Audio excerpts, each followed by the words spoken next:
The talks of luxury watches are interesting when the watches in question are made of no precious metal but a material ordinary enough that it is used to make workshop tools. The metal that is used in everyday life products and nothing luxurious but watches.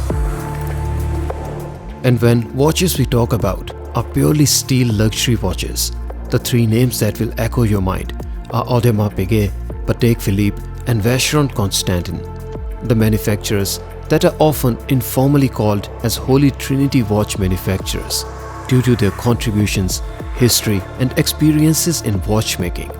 And then when you are talking about watch manufacturers that have been producing watches for centuries, there's a factor of history to the brand. And then there's also a factor of history to the particular model and watch in the question. If in the talks then we add the actual steel luxury watches with historical significance, Audemars Piguet and Patek Philippe easily exceed Vacheron's standing due to their historical icons, that is Royal Oak and Nautilus. Back in 70s, Vacheron Constantin wasn't too far behind in the game with the other two Holy Trinity watch manufacturers, but what I personally consider as the biggest mistake by VC back in the time and then even today is that the competitor of AP Royal Oak and Patek Philippe Nautilus, that was Vacheron's 222, was discontinued and it is no longer on offer, while Royal Oak and Nautilus are still in production today. Overseas, when released in 96, was said to be the descendant of the iconic 222, but again, there's practically no resemblance or design similarities between the two, no as such relationship between the two models either. So may I formally and respectfully disagree today with the impression that Overseas is a true descendant of 222. No, to me it isn't. It's a new line with no connection or linkage to 222 except for the fact that it's from the same manufacturer. The second mistake Vacheron did was the continued changes in the design of Overseas in the second and then again in the third generation.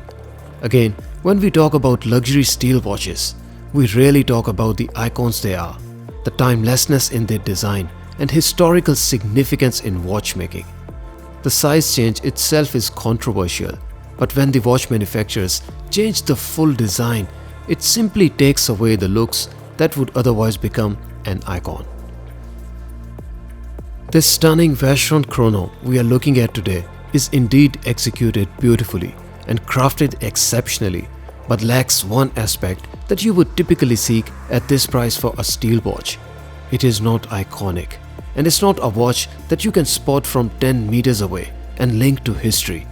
That simply does not exist. So let's talk beyond historical significance.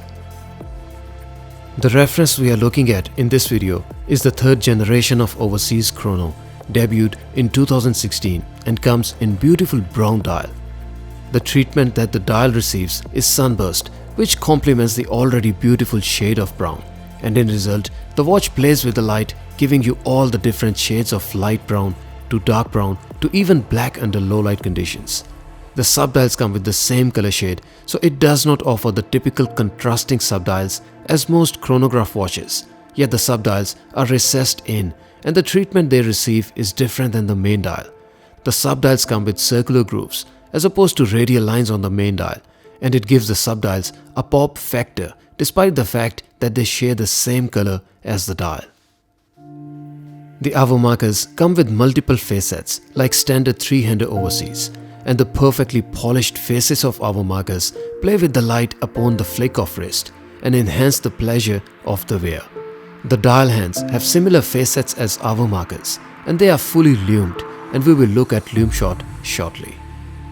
When you say Vacheron Constantin, you expect to get finest example of watchmaking, and accordingly, the case comes with beautifully polished and brushed profiles. We have case sides that are fully polished to perfection, and then the case top surfaces feature contrasting brushed finish, except for the bezel, which is again polished. The pushers and the crown on the case are all screwed in, and while they do add to water resistance being screwed in, I personally find the screwed in chrono pushers a bit hard to operate, and not do they make it very inconvenient to operate them. The time and effort required to unscrew, operate and then screw them back in quite possibly outweighs the joy and need for using them, at least to me. The movement doesn't come with hacking seconds hand, so pulling the crown all the way back will leave your seconds hand still moving.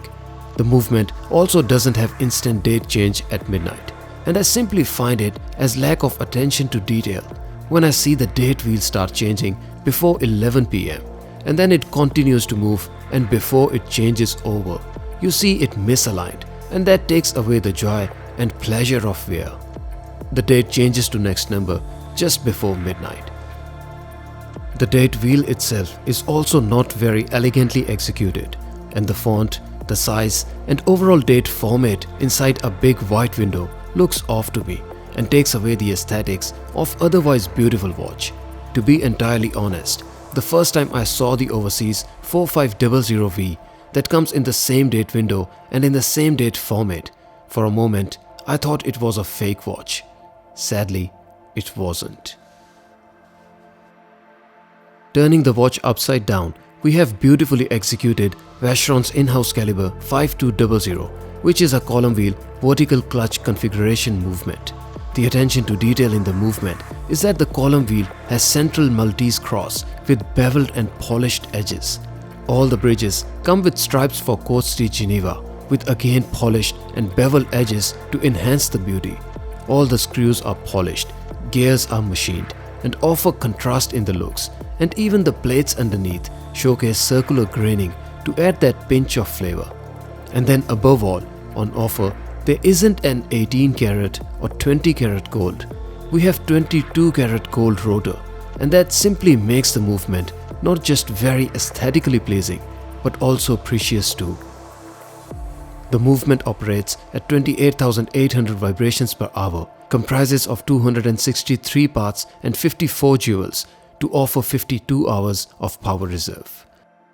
Putting the watch in the dark gives us a beautiful lume, and thanks to date window at 4:30 position, the lume is very symmetrical too. The seconds hand or chrono dials or chrono hands are not lumed, so in the absence of light, this watch becomes a two-hander watch with no seconds or chrono hands on display.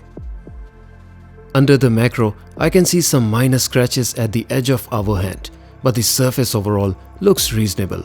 The surface finish on minute hand looks fine, but there is one vertical deep mark I can see on the hand too, which is not noticeable with naked eye, but let's not make it an excuse.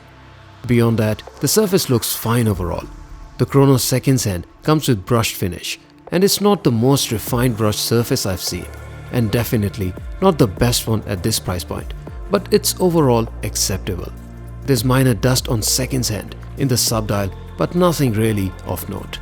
The brushing on the small chrono hands is again not impressive, and it falls short of quality to me given the price of this watch.